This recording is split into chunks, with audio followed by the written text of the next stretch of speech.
Well, hello, my beautiful people. We'll wait for a few people to get into chat. We are talking about the case of Sebastian Wayne Drake Rogers. He has been missing since February 26, 2024, well over a year. We are coming up on, I would have to think, what is it, 16 months that he's been missing? 16 months? It's hard to believe we are where we are at in this case, which is not too far from where we were at the beginning of this case. Good morning, Melanie, Carla, Dawn. It's nice to see you. Unicorn, Mickey, Shell. Good morning, morning. So, Sebastian Wayne Drake Rogers disappeared from his Hendersonville home off of Stafford Court on February 25th, 2024, and was reported missing by his mother in the morning about 6:33 on February 26th, which was a Monday morning. What she described is they had a day before, went out, did some things with family, went to play some games at a local bowling alley, had a dinner, described a very fun-filled, event-filled day that she had with her son. Then he went to bed. She got up the next morning and he was not in his room and nowhere to be found. Immediately calls her husband. They call law enforcement. The cavalry shows up, and we know the case as Sebastian Wayne Drake Rogers. Has not been seen or heard from, has not been sighted on camera, was not picked up by any scent from dogs that were on scene. Drones, helicopter, horseback, ATV, everything that you can imagine, Secret Service, Homeland Security, FBI, Sumner County Sheriff, TBI, and a whole host of other alphabet soups and other departments that lended hands in the search efforts for Sebastian Wayne Drake Rogers with nothing. We're talking about the case of Lily and Jack Sullivan, a similar situation. They have nothing. Children walked off in the morning and nowhere to be found, no evidence, no sightings, and what we do know after the fact is that there were lights that were in a common area. These lights, when we watch it and analyze it, which we have, many of us have, so you're talking about hundreds of thousands of hours across the social media platforms and the true crime genre, reviewing these videos. And it appears that the lights originate from the Proudfoot home, period. It looks like it comes from their house. It looks like it comes from between the house on the corner with the lights in the garage. It looks like they're coming from their side of their house through the common area into this unknown vehicle park that appears to be parking in an odd place in an effort to avoid most likely security cameras. It doesn't make sense. That camera footage has been enhanced multiple times, and still it appears somebody is being removed from the Proudfoot home. Why would somebody need to be removed from the Proudfoot home if it was a custodial interference thing? Why couldn't the kid just be woken up and walk to the car? It doesn't make sense. When we analyze the optimism photo, there is a clear thumbprint bruise in a healing stage on his neck. Where did that come from? We know just by reviewing bruising and how bruising healing, we can identify about the stage of healing it is in, which would be several days. 3 or more days. It was already starting to have yellowing. Good morning, Pussy Willow Pendercat. Let me say hi to everybody. I said hi to a few people, but I didn't say hi to everybody else coming in. Me and you, VA, Cindy, Cece, Nikki, it's nice to see you. West Virginia, holla, girl. It's me being me. Cindy, Rosemary, it's nice to see you. Frank, Oma, Deanna, Peggy, Little Orange Man, nice to see you. Hello, hello. Call out.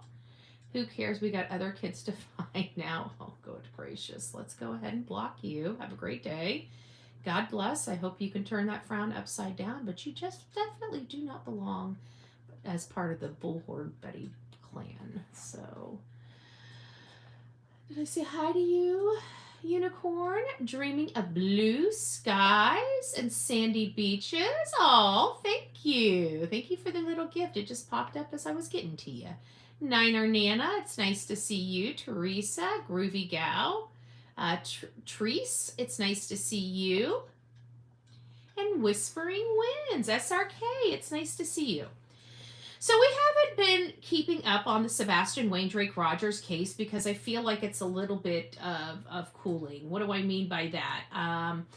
Law enforcement obviously has dropped the ball at the very beginning. We caught on to a few things right up front that really bothered us. And then, the investigation. I think the most bothersome about this investigation is I think we tried to dismiss the real possibility of corruption in this county, of people that know the Proudfoots, are family with the Proudfoots, are very close ties with the Proudfoot family, working on their case. They have family members in areas of our government. They have friends that are known in Hendersonville Police Department, Sumner County Sheriff's Department. They know people in Homeland Security. They know, so it's like, we're looking at this, and one of our biggest questions at the beginning of this case was anybody investigating this case that were friends or family to Chris and Katie, and they have never once addressed that question. And the only answer that we got, again, still not addressing the question, is that the sheriff is not friends with them. The sheriff's not investigating the case. Let's be honest. The sheriff is the talking head and the poster child of the sheriff's department. That's it. Their qualifications of being a sheriff don't have to be anything other than a pretty face on a flyer. Okay? So let's be honest. They are a voted in position. Yeah, do people vote in people that have law enforcement personnel, law enforcement experience rather? Yeah, they do. But sometimes they don't. Sometimes the people are only in uniform for a year before they become the sheriff of the county. Do you think they know how to sheriff? No, it's a political position. They micromanage, they manage, oversee. They're not, they do go out in the field if they're qualified to go out in the field. But they're basically the poster child of that department. They're to be put on a little thing like this and to look good. Some have more experience than others. It's my understanding that Eric Craddock has been in the department for several years. I don't think that this is what he's done his entire life, though. I don't know. Either way, he's not the one investigating the case. All the other people are investigating the case, and those are the people that we wanted to know whether they have friendly ties or associated with, by blood or otherwise, with the Proudfoot or the Bowersox or their family in general. And nobody has ever closed that worry box for the public. So over time, people just stopped asking the question, but the question was never answered. Not in a satisfactory manner. So then we go on to the investigation, which the investigation, after you peel back the layers, seems to be pretty known. Obviously, the mom and the stepfather are involved. There's no ifs, ands, or buts. Are they involved? I personally feel that nobody would go through all this unless they done something really, really bad. So that's what leads me to believe what my theory is. But there are a lot of people that believe that this child is still alive, and this is a custodial interference, that Katie is an evil bee, but not this much of an evil bee where she would do this. But the problem is that's the issue with domestic violence and rage, okay? We know that she's been abusive in the past, where she can just for no reason just start hitting somebody. So if we were to apply that, and you take Sebastian's fluid on the brain and other things. It's not, in my opinion, that she intentionally, planned this out, which some people do, and we haven't dismissed that yet. But me, it's not like I'm thinking that everybody's saying she couldn't have done this or this or this. But that's the weird thing about rage, is when you're raging or you lose your crap or you just start wailing on somebody, you don't know what the results of that would be. Yeah, she might have blown up on Sebastian, a lot. And it's never ended in any type of major injury. But at some point, that may change. The more you do it, the more you lose control. Is this something he dealt with his mother in the past? He has a bruise on his neck. Was this attempted days before? And I think that's the element maybe some people might be missing, is that it just because things may have progressed the way they did, it doesn't mean that was the outcome she was anticipating. She may have just lost her cool and just backhanded him, but didn't realize she was so forceful, and say he fell into something and hit his head. And we all know that the head injury could have grave results with Sebastian. I'm not thinking, I've never been quite on board until more information comes. I'm always, I've got my ears open. I have an open mind when it comes to any case. So if there's new information that comes about that leads us to a more premeditated scenario, then that's where I'll be. But right now I'm not seeing that. Now we have suspicion. There's a lot of people with suspicion, but nothing that really equates to corroboration or support of that suspicion. There may be a lot of circumstantial things, and we talk about circumstantial cases all the time. We're not opposed to circumstances equating to something. But so far I haven't seen anything that's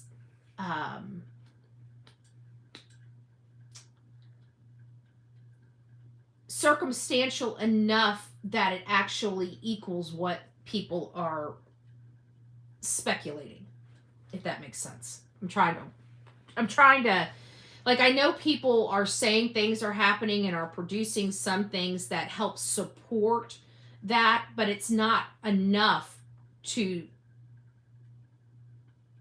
it's not enough. It's just, I get it, and I get why they believe that, but it's just not enough for it to be concrete, circumstantial. It's just theory-based circumstantial. This person is looking this way, so that looks sus. That's just not enough, is what I'm trying to say. It's just not enough. We know that the accusations are out there and people believe other things, and we have other content creators that we highly respect. Hindsight, Mama Rissa, BMW Coupe. They've been working together. They've been really honing in on the Texas Roadhouse. Their theory so far, and they're finding stuff that helps to support their theory as well. And it's based around now I would ask them for their stuff, but my understanding, and it could be wrong just slightly, but my understanding is they don't believe that Sebastian made it home, and they believe that there was potentially this handoff of Sebastian with some of the characters observed on camera at the Texas Roadhouse. For example, it was really sus about the green hoodie lady. There's been a lot of focus on this yellow jacket guy. People are really confused about why he's there. Some people up front were saying that he worked there. Some people are saying, no, he doesn't really work there. He really wasn't doing anything the whole time he was there. So there's a lot of different perspectives, and a lot of different things that people are seeing. And so they're working really hard on that. Now, I'll be honest with you. I don't know. I personally believe, because of the vehicle being there and because of the activity with the flashlights on the outside of the home, it tells me that Sebastian made it home. Something happened inside that home, and they had to cover it up and remove him from that home in the middle of the night. That's what that activity equates in my brain. And so that's why I believe, one, he was home, and two, he disappeared from his home. And it's why I believe Katie is the ultimate responsible party of what condition he left that house in, because she was the only one inside that house with him. Now, we do know a car came at 3 o'clock, between 3 and 4 a.m. in the morning. It was more in line, I think, about 3:20, probably, give or take, maybe earlier, maybe later, I don't know. But right around that time frame, we know that there was a car observed on that camera, and we know that there were flashlights observed on that camera as well that went to that car, very clearly went to that car. Who were behind those flashlights? Well, a lot of people have enhanced those flashlights and in different areas of that video. And the one flashlight, no matter where they are or what video portion of the video is enhanced, is a blob appearing to carry a much larger blob. And then you have the other flashlight that kind of scurries behind them a few seconds later, and then that particular subject 2 ends up scurrying back from the car back to the home. So it's only fitting or reasonably logical to deduct that there were 2 people in the house. It appears a car with another person or 2 pulled up, and one person at minimum went from that car into that house, and then a blob with a blob starts heading to that car, and then another blob with a light starts kind of be right behind it, a few seconds right behind it, kind of following light number 1. But that light number 2 ends up going over there for a few seconds, turning around and heading back toward the Proudfoot home. So again, it appears that something did in fact happen inside that home that left Sebastian at minimum incapacitated, where he couldn't physically walk on his own, because again, we have a blob carrying a blob. Why would the blob need to be carried? Now, mind you, the blobs I'm talking about are moving with flashlights. Only one blob with a flashlight actually has another blob it's carrying. The other person doesn't have a blob in her hand, or its hand. Only one blob has another blob, large blob, carrying to this vehicle. So when the second, or I should say third, because subject 1 was a blob carrying a blob, so I believe that was 2 individuals. So the second subject tag would have been the third individual, and that third individual was the only one that appeared to head back toward the house. 6 a.m., only one individual inside the house. It seems like that situation in the common area is pretty cut and dry. There were a minimum at that time. A car pulls up, a person goes to a house, you have a blob and a blob, 2 leaving, a third coming, going to the car. So now we have 3 blobs at a car.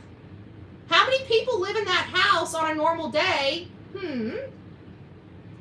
So we have 3 people, or 3 blobs at a car, and only one of those blobs go back to the house, and only one person is awake in that house at 6 o'clock in the morning. To the rest of us, it seems pretty freaking clear. But I digress. Let's go up here. I see some things. Oh, thank you, Narita. I appreciate that. Narita gave us a super chat. Thank you so much. And the little gifts, gifts up there, the hundreds. Thank you.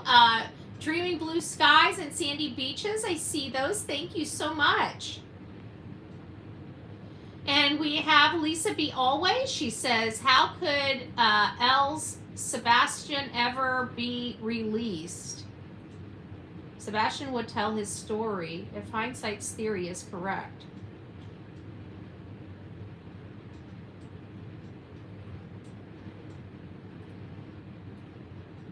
How could L's... I think you might have to rewrite that.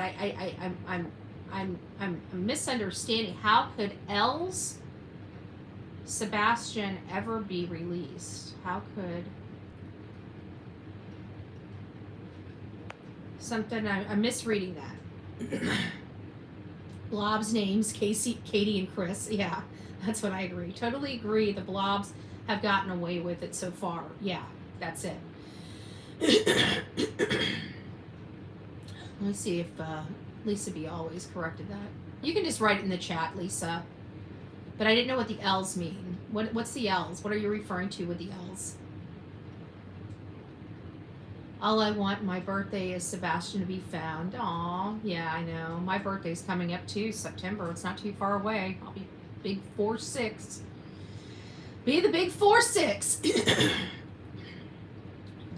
Michelle, so sad for these cases that the parents harm the kids and there's never any justice. It doesn't seem like it. It seems so few and far between of the cases that we cover where we know in our heart and in our gut the parents are responsible and they just go years and years and years without justice. It's just sad. It's just sad. Hey Joanne, it's nice to see you. Happy birthday, Patricia. She's saying, Patricia, happy birthdays. Oh, happy birthday, Phil and Patricia. It's nice to see you. Bad typo, she says. Okay. We got it, I guess. Let me see if you wrote back. Hold on. That's okay. I think it looks like the chat got it. I just didn't know what the L's meant. But it looks like the chat. How could Sebastian ever be released if he was put someplace? Sebastian is not safe. Yeah, I agree. I agree. No matter how we're looking at it, I don't believe Sebastian's safe because he needs medication and it doesn't sound like he's getting medication. So even if he is in a facility or they took him to a farm or, you know, whatever the case may be, whatever people envision in their heads, you know, there's no medication. He's not getting his medication. That to me means he's not safe. It means he's not feeling good. Oh, we got a Billy B. Happy birthday. Lots of birthdays today. Well, happy birthday. Happy birthday. Happy birthday to you. Happy birthday to you. Happy birthday, all my beautiful Bullhorn Betty birthday clan. Happy birthday to you. Yay! Kind of off my game today. But we want to make sure you guys get a little happy birthday from Buddy. You know, Ellie has to know Katie is involved, but they covered their tracks. Yeah, but the vehicles, they didn't pull, they needed to get in there immediately and turn that home and bedroom into a crime scene. They needed to pull, they don't have the laws to support law enforcement in Tennessee. They need to be working, instead of them worrying about trying to stifle people's rights to speak in Tennessee, maybe they need to worry about working on laws to make it easier to bring people to justice in the state of Tennessee. How about that? Where's the freaking state of Tennessee's priorities? That's what I'd like to know. Where the hell's the state of Tennessee's priorities? The pic of Sebastian Rogers' fun day at Costco's look younger than 15 to me. Everybody said that, but that was truly taken Saturday. Everybody had said that. And I, for the longest time, I'm like, when I found out that it was a Saturday photo, I've been trying to tell people, and they kept saying, why would they give her a younger photo? I kept saying, it's not. That was, I mean, this is the problem I had. She had a front forward shot of him at the Texas Roadhouse. The true most recent photo of him. Why would they use the photo the day before? Because when she took the picture, they're trying to say, oh, because he had his mouth full. We watched the video. No, he didn't. No, he didn't.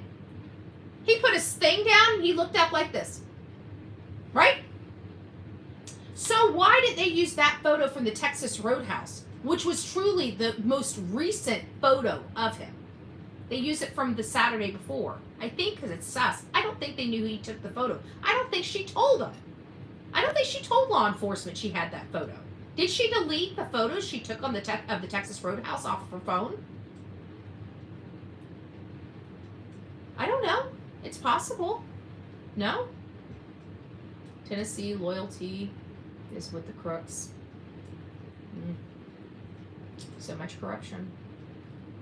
There's corruption everywhere. I don't want to make, paint this horrible. I mean, the Sumner County has painted their own horrible picture, but there's corruption everywhere.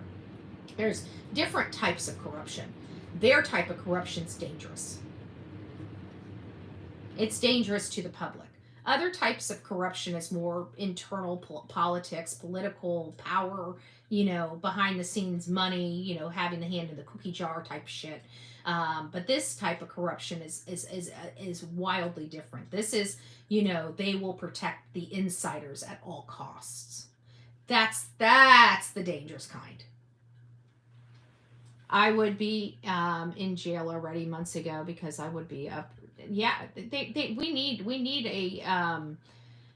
need a solid front on this, and I think that this is what I think we need to do.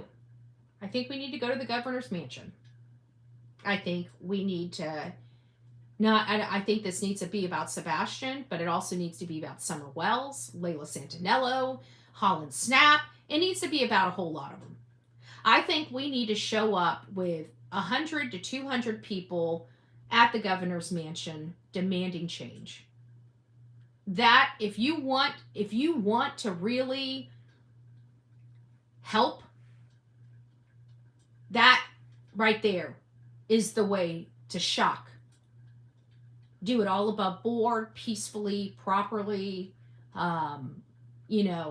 We stand up there. We come from a place of love, but a place of concern and a place of we want change. And until we are all ready to show up like that, we are going to keep doing what we're doing here. But if you want to know my truth, I think it needs to be a demonstration, a peaceful demonstration, not like that horse crap going on in LA. We don't believe in that nonsense. That is not activism. That is not being an activist. That's being a downright felon criminal. We don't roll that way. I just want to make sure people understand very crystal clear. We don't roll that way. We come from a place of love and a place of wanting change. If you're violent, don't show up because you will not like the words of Bullhorn Betty. And I keep my the stuff I put up, I keep in control. Like even at Leilani Simon's, that night crew was a little wild, but they're locals. I'm not going to sit there and tell them what they can do in their own community. Okay, I'm not going to, nor am I babysitting. We were out there. We were respectful. We were there from, we packed up at 5 when the night crew came in, and apparently out there, the night crew was, they lit it up. They didn't let people sleep. So I can kind of understand the frustration of the community, but at the same sense, activism is activism. They weren't burning things down. They weren't being violent. They were being peaceful, no matter how you look at it. They were being peaceful. You didn't see burning cars rolling down the roads of Savannah County. I'm just saying, or Chatham County. You might have heard some voices, but that's what protesting is: raising your voice. Protests are not quiet, okay? They are to be loud and they are to be proud, but they're also to be from a place of love, not a place of violence. So I think the only way we're going to be able to affect change in Tennessee is knock on the governor's door nicely. Raise our voice. Maybe he doesn't know. So we're not going to go in there being mean to the governor, right? Maybe he doesn't know what's going on in his state. He's a governor. He's got a lot of hands and a lot of pots, and a state is a big place. So maybe he just needs to be educated. Maybe that's what we just need to do. Kindly educate the governor of Tennessee. So if you guys think that's a good idea, send me your emails. Let me know that you support this. We'll start working on it. Maybe in 90 days, we can have 100 people that are willing to show up at the governor's door and say, hey, something ain't right here and we're concerned for our kids and we need your help, right? So when we do it, we're going to do it big because this is going to be our stand with the state of Tennessee and saying, listen, we're tired of covering these cases in your state. Something has to be done. We need new laws in place. This will be a great opportunity for Seth to present his law, his bill. This would be, I think this would be one of the things that we could pull a lot of people and a lot of support and get a lot of attention, to get some changes. Changes have to be had in Tennessee. I'm not saying that there's not changes that need to be made in every single state, but the one that is very glaring right now to the true crime community is the state of Tennessee. Okay, they're the ones under the spotlight right now. They're the ones that have all these high profile cases in their state with no resolution years later. Okay, they're the ones in the hot seat right now. Is there other work to be had in other states? You're absolutely right, there is. But we have to fight for Sebastian. We have to fight for Sumner. We have to fight for the future victims of Tennessee and their laws. We have to. Like I said, we're coming from a place of love. Maybe the governor doesn't know. So let's bring our voices and educate them.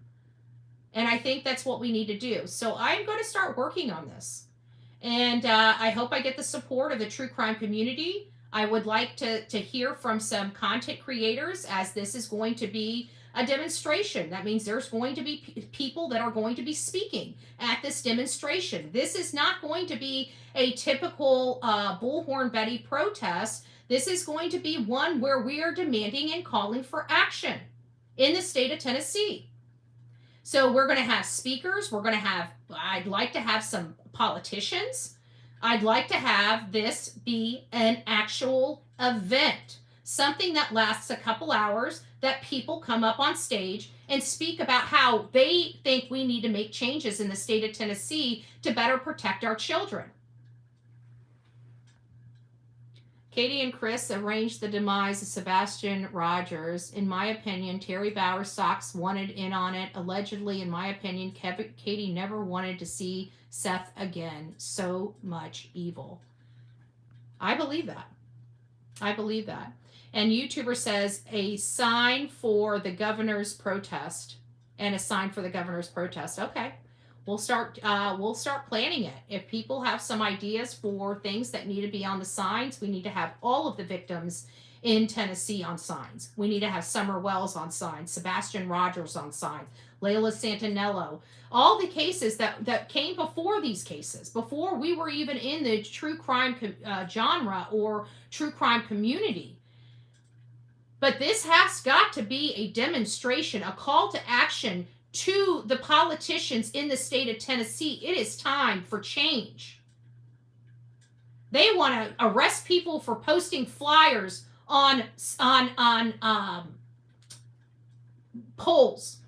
Has a governor signed some things about flyers? Stifling First Amendment in the state of Tennessee while they have all these children missing under their watch. I think their priorities are a little skewed. And I think we need to get the state of Tennessee back on course, right? We know they have a lot of problems, but children and the elderly are the most vulnerable, and they are failing in those two categories. Actually, as a matter of fact, let's put Lester Isbell on one of those signs. He's in the state of Tennessee. So we need action. We need action, and that's what we do here on the Bullhorn Betty channel. It's not about just talking about these cases. It's about finding resolutions, finding out what happened, and trying to put a spotlight on that, and making sure that never happens again, or that we put laws in place. You got to understand, when things like this happen, it takes 5 to 10 years. So 5 to 10 years from now, we're going to be having laws that will help victims like Sebastian. That's too long. It's too long. So if we're going to start now, it's going to be 5 to 10 years to get anything of this off the ground, really off the ground, and get things. Some things can be pushed into place very soon, depending on the gravity of the situation. But we're already losing some much needed urgency and intensity that we once had in the Sebastian Rogers case. So we need to try to get that back. We need to try to get that back. Yes, Billy B. They need to get rid of Sheriff Snuggle Struggle. It goes beyond that, y'all. It goes beyond that. It is a leadership problem. It's not just a sheriff problem. It's a good old boys problem. So good old boys are in all facets of their government. It's a leadership problem. And they need fresh leadership. It's tough to do. I got to tell you, because we've had to do it a few times here. We're still not on stable grounds politically here in Manatee County because we've been making so many changes. But changes have to be had. You're never going to thrive or grow right if you're being stifled by the same leadership. If you have the same leadership and you're growing okay, what if you get somebody in there that's even better, even more amazing, that has a good pulse and understanding, that's not corrupted by power and greed?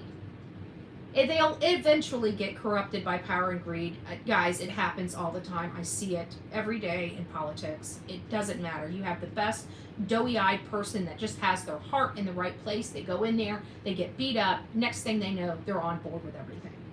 And so it happens over and over and over again. That's why it's so important not to keep the same politicians in place. You really need that turnover. And when you get good politicians in place and things are working, you want to keep them there a little bit longer and keep working at it, you know? It's growth. Hopefully Tennessee government is better than the CA.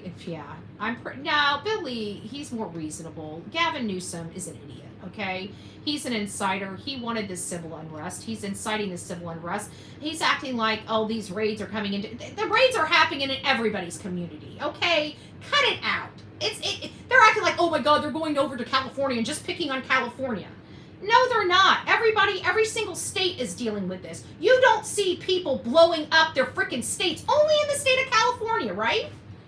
It's like, and then what do? They believe if they started in their California state, which it does happen, now you have the mob mentality. Now you have a Yahoo over here in New York that wants to be like California, that gets their people together. Next thing you know, they got violence in their area, which now they see it in there. Now you start seeing people swarming down in Tampa because they want to be a part of it. But it all started by the mob mentality of Gavin Newsom that wanted the civil unrest in his state to sit here and try to pick on him. Well, let me tell you something. You don't screw with the federal government, okay? And we, the people, really could give two craps about the state of California and all of their BS that they come with. I'm sorry. We love Californians. Don't misunderstand me. But the crap that goes on in that state, we're over. The rest of America is over. Donald, do whatever the hell you need to do. The rest of America is tired of the nonsense. If you want to sit there and be an advocate, be an advocate. I support that all day long, whether I support what you're advocating for. When you start blowing stuff up and start being violent on the streets,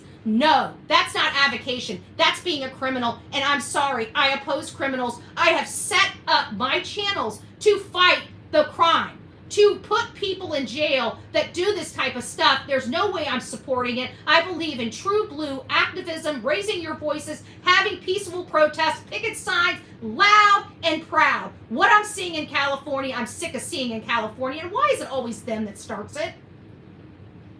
Why is it them? Why every time they have a problem or they don't like something, the whole town has to be ablaze? Can you imagine if I went in every community I went in and I turned it into a blaze? How effective would I be? I wouldn't be, because I'd be in jail. These people deserve jail. Oh, they're just peaceful people. I'm sorry, peaceful people don't turn into unpeaceful people. You see why we need this element out of our country. They're giving the rest of the people that came here legitimately a bad rap. There are people that are truly here fleeing their country. because they will be unalived if they go back to their country. There are truly people here needing asylum for their life, and people are abusing the system. So why is it okay for our military men and women sleeping on the streets with no food and water? Exactly. It's always going to be, everybody thinks they have the answers to fix it. Sometimes things are just what they are without adding the element of gasoline in a match, you know. They're making it easier for ICE, yeah. And that and you know what? And they showed the rest of the world that their allegiance isn't to America, where they're coming, where they're saying that they need us. They need us to live and survive, and they're from oppression. Yet they're waving their oppressor's flag on our streets while burning it down. What? I'm sorry, it's an oxymoron to me. I see things a little different. Some people agree with me, some people don't. I love you all. I'm glad you guys aren't out there in the streets burning it down, okay? We do not believe in violence on here. We wouldn't have a channel if it weren't for the violence in this country and abroad. We say no to violence. We want it to end. I don't want to be a YouTuber anymore, right? I just would love to live in a peaceful world. But at the end of the day, that's not where we're living. So I'm going to be in business. The lights are going to be on. Did I see Justin? Hey, Justin. It's the weed in California.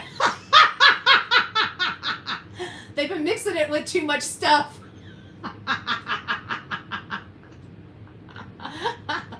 We need them to start labeling it, right?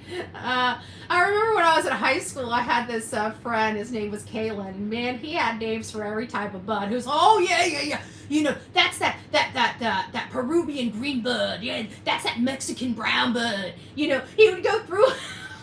He had a name. I don't think he had. You just knew. Just popped it out. And I'm thinking we now need to start labeling. You know how we go to the grocery store and it says, you know, these oranges are California, you know, made in California, or grown in California, or whatever.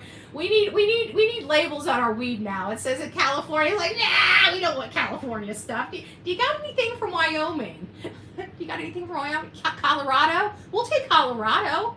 I'm good with Colorado. Just the California stuff's a little. It's a little too funny for my brain. Can we get the stuff? I'll even take the stuff from New York. I mean, I know it's a little, you know, but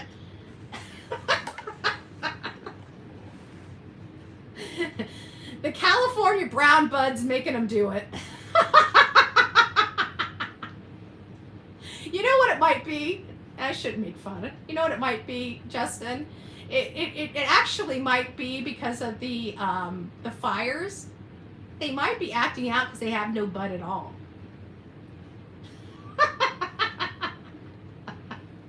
The California brown bud burn up in the wildfires.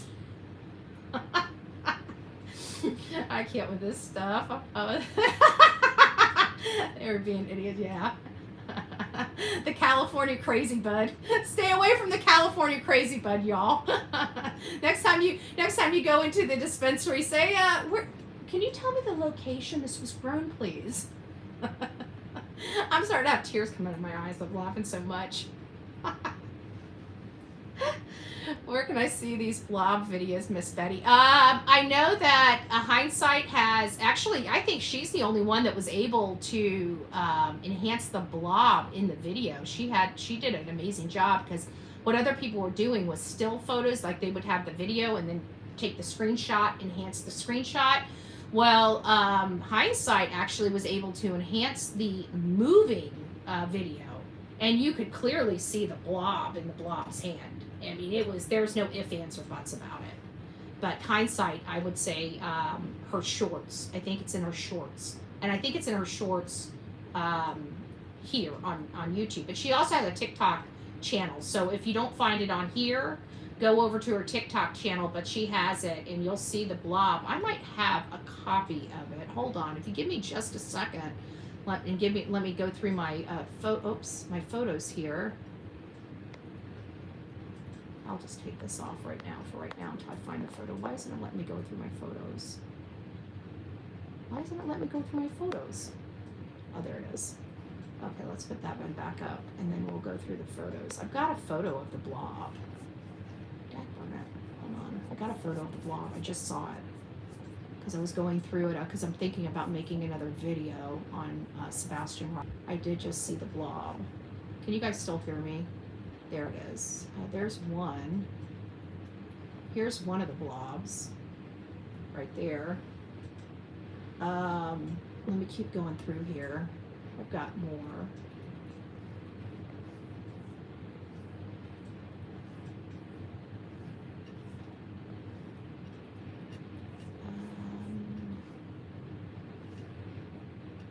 Come on, blob. I just saw you. There it is. That was from the still. So she made a video, and this is a still shot from the video. And so there's another one of the blobs with the blobs. So, I mean, we have these enhancements where we do have, you know, in fact, blobs that appear to be transported out of the home. And, you know, again, all you really see in the video is the lights, but they look like they're coming out from the side of the Proudfoot home because it is before, like you have the car in the house, but right there at the bend is a house, and their garage is pointing toward a Kellen, and then right around their house, and you make that corner, is the Proudfoot home. Well, the lights generated in between that home and the Proudfoot home, but it was in this common area, this grassy knoll area that's just empty. It has like a little gazebo off to the side in the other property's corner of their lot, but for the most part, it's just a wide open space. And you see these lights generate closer on the Proudfoot side, come by that house that has the lights on in the garage, and come near the gazebo and over to the vehicle. So it appears everything's generating from the Proudfoot home, not from any other home. And the very next day, the child is also reported missing. It's just, it to me makes sense that something happened inside that home. He became incapacitated, and he was removed from that home and loaded into that vehicle that took off, okay, and left the area. You saw right before the car backed out and took off, another flashlight come from that car and back to the home. That's it. And then 3 hours later, you start seeing all the cops come in. So, or 3.5 hours, yeah, it was about 3 hours later. You see all the cops coming in. You see the trash truck, the bus, and then boom, cops. So 2 hours, 40 minutes later, Sebastian is discovered missing. Bingo. Exactly. 2 hours and 45 minutes, actually. Yeah. So that's kind of where we are. And there is not a whole lot else. The only other thing that we can provide the audience to kind of support this is the fact that Sebastian wasn't allowed to have friends. He wasn't on the phone talking because the evidence, the proof is in the pudding, right? They have his phone records. So he wasn't talking to people. He was calling his dad here and there, and that was about it. He wasn't allowed to have his cell phone, play on his cell phone, have access to the internet while he was at his mother and stepfather's house. So there is no stranger danger or third party. They were at several places. We looked at the videos. It doesn't appear that anybody was following them from place to place or had them under surveillance. Now, we do have some speculation about the Texas Roadhouse video. I mean, let's face it. Katie was oddly looking around. She was. There's no dispute to the rest of the world. Her demeanor in that restaurant appeared odd. Speaking to an unknown green shirt person appeared odd. People believe the behavior of the person that was observed in the yellow jacket appeared odd. I can agree with that. It appeared odd. Other than that, I haven't supported anything, that anything happened at the Texas Roadhouse. But what we do have evidence of is this activity that happened at 3 o'clock in the little after 3 o'clock in the morning. And the way, again, my brain works for those that are just coming in, it works as if, he came home, something happened inside that home, and they needed to clean it up. And at 3 a.m., they removed him from the grounds. That's what it looks like to me, based on everything we're seeing. Now, could there be other people involved? Could this have been premeditated? Of course it could have been. We don't know the details of the case. But the appearance from my purview, is one that it appears that Katie hurt her son. And she called her husband. And they stayed on the phone, the opportunity to plan out what they were going to do, because after this, they knew they were not going to be able to talk to each other again until morning. So I think that after he calmed her down, they went through a list of everything that they needed to do and get done.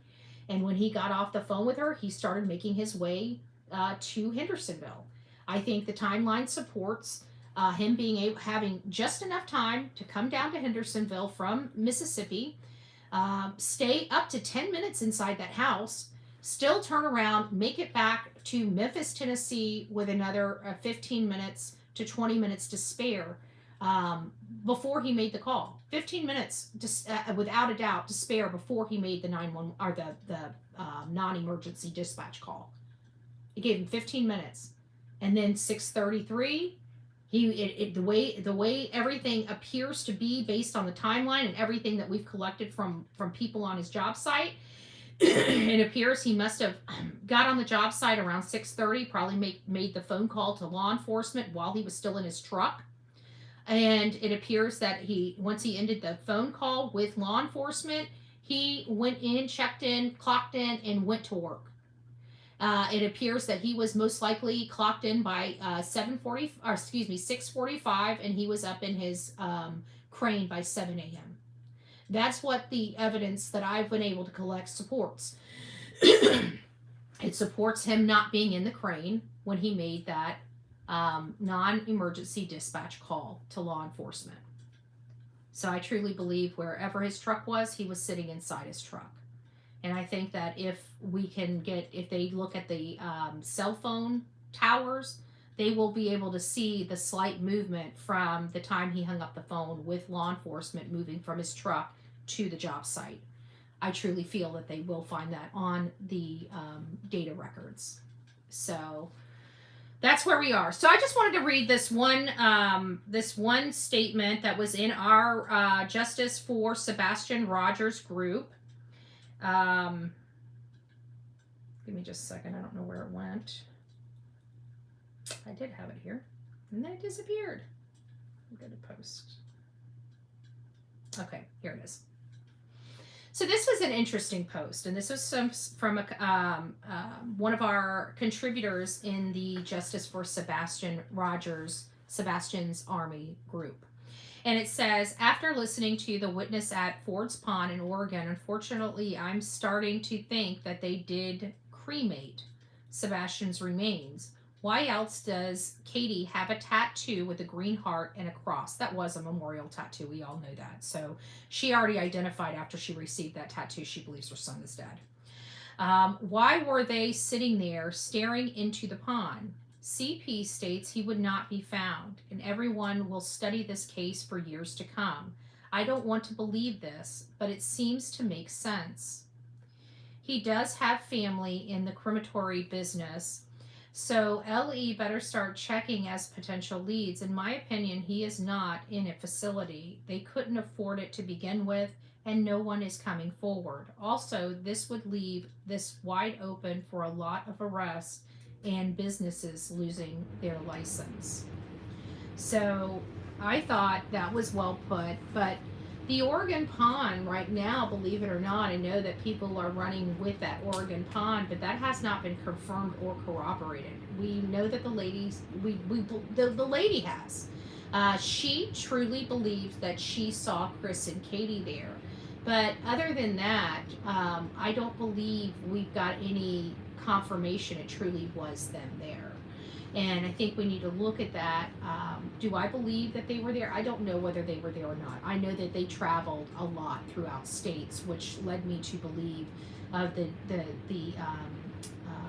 dismemberment aspect could be a possibility because of that activity, and how confident he was about saying he would never be found. He was definitely confident that Sebastian's not going to be found, and I'm trying to justify how he could be so confident.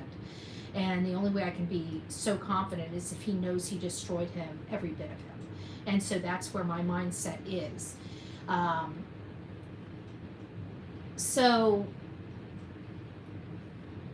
you know, is it possible they could have been there? Yeah, but I would really like, but we're never going to get it. Did you guys know, and this is what upsets me, and I'm going to say this, I'm leaving this for our crime story show. We will be going over the Decker case. We have a lot more information and new details about the case that are going to be coming forward in today's show on the Decker, Travis Decker manhunt. But one thing that I can't stand in law enforcement is this need to be in control when you know that somebody else could help a lot more than you. And I see it all too many times in law enforcement. And as a matter of fact, maybe something that we start looking into as a country is forcing timelines on sheriff's departments.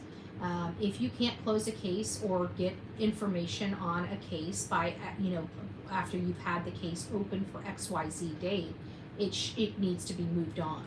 If there's elements in that case that could move it to, say, a federal case or a state case like TBI and doing the investigation, that would be more appropriate. Maybe something like that does need to be put in place. Maybe we need to start being advocates for stuff like that. I'm unsure. But one thing I learned in the Decker case is that the sheriff out there, Sheriff Morrison, has released the investigative aspect of the case to the federal agents, to the federal government. So the federal government is in charge, fully in charge now of the investigation manhunt into Travis Decker. So why won't Sumner County help? And he cited that his people, Sheriff Morrison said his people are just exhausted. That they will they need some rest, they need to be re-energized, and then that they will, start assisting again in the search efforts for Travis. But they needed to hand the investigation. The physical search part of the investigation over to the federal agents. So now the federal agents have that. Now they're still in charge of the murder investigation and the kidnapping and stuff like that, but the actual manhunt has now been fully turned over to the federal agents.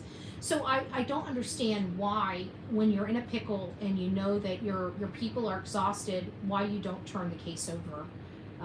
When you've hit a dead wall or hit that concrete wall enough times, why wouldn't a law enforcement body say, for the betterment of this case, we really need to see if TBI will be willing to take this case over. We can't take it any further. We're hitting a dead wall, and this child needs justice, and it's the right thing to do. How about that? It's the right thing to do. Lot we don't hear from law enforcement, that whole thing about the right thing to do. They love telling the public how they should do the right thing all the time. They have no problem looking at their community and telling them and educating them on doing the right thing because it's the right thing to do. But when the tables turn and it's time for them to make that tough decision and it's time for them to do the right thing because it's the right thing to do, they always seem to fall a little short, especially here in Sumner County. This case needs to be moved on. It needs a fresh set of eyes on it. It needs new leadership to it, and it needs to be brought home. We need to know what happened to Sebastian Wayne Drake Rogers. His father needs to know. Bring his son home or tell him what happened to his son. That's where we're at. So let's start brainstorming on this huge gathering at the governor's mansion. I want to be in front of the governor. I want to make sure the governor is going to hear us. So we need to make sure that his schedule provides us and provides him being there for this demonstration. We're going to need at least 100 to 200 of our true crime community to step up to the plate and be out there in Tennessee when we do this demonstration. It is one of those things where we can't fall short. It's go big or go home. How energized is the true crime community on affecting change in Tennessee? If you want to affect change in Tennessee, there's proper ways to do it. And one is going there with a loving heart. That is the first thing. Your heart needs to be in the right place for the avocation. If your heart's in the right place, you will do the right thing out there on the streets. You are always kind, and you always show the best part of you when you're out there, not the worst. So if it's something that you guys want to be involved in, if it's something that you guys want to, content creators, Justin, you're here. It's going to have to be it's going to have to be powerful. It's not just going to have to be a demonstration. It's going to have to be a podium, a press conference, the whole gamut. Us sitting there telling the issues in that state that need to be cleaned up and how to get them done. It'll be a great opportunity for Seth to present his new bill. I want to get as many top-notch people out there. I'd like to get some politicians involved, some people that really mean business to help guide the efforts in this. We ride at dawn. There we go. So I'm thinking in about 90 days, we'll start working on a date, and we'll start putting this stuff into action. Good morning, Smiley. I hope you're doing well. We're talking about a major demonstration at the governor's mansion, a loving demonstration at the governor's mansion for change in their state related to these missing children and what we can do better to help protect these kids. We need to have our thoughts in place. We need to have what laws need to be changed, what we feel need to be done, and it needs to be scripted. It cannot be off script. It cannot be one of these things that we just, willy-nilly do it. It has to be, we all have to have, we have to be effective. There's nobody that's more effective in protesting than I am. I truly believe. So we have to be effective. There has to be strategy behind this. We're not here just to wave signs and to be loud and to socialize. We are here for a purpose. Our purpose is for change. These are the changes we want. These are how we accomplish getting these changes done. We need this governor's support. So we're there actually asking the governor for a favor. So we want to be nice. We want to be ultra nice to our governor. So Bill Lee, I think, is a reasonable man, and I think if we go and ask nicely, I think that he will make it a priority. So I think we just need to do the first step. So that's where we're at in this. We're going to start working on it. I'm going to start working on it, and those that want to participate or help do this and help get some stuff together, be part of the committee to help this, please reach out to me at Bullhorn Betty. Just write committee, and we'll start working on Sebastian's Army committee to affect change at the state capitol in Tennessee. Let's start rolling it out. Let's start figuring it out. Let's start getting some people in place. If you know politicians, if anybody, I'll reach out to some of the politicians I have some hands in, but I would like some politicians from Sumner County. I'd like the sheriff to show up.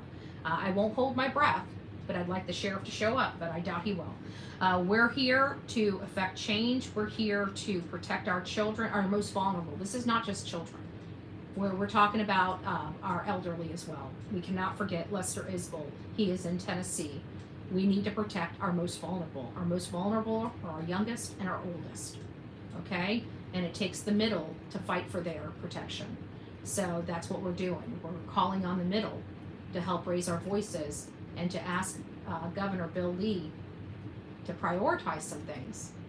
Posting flyers about other politicians, not the highest priority to stifle First Amendment, but making some changes to protect children, definitely a high priority in my opinion.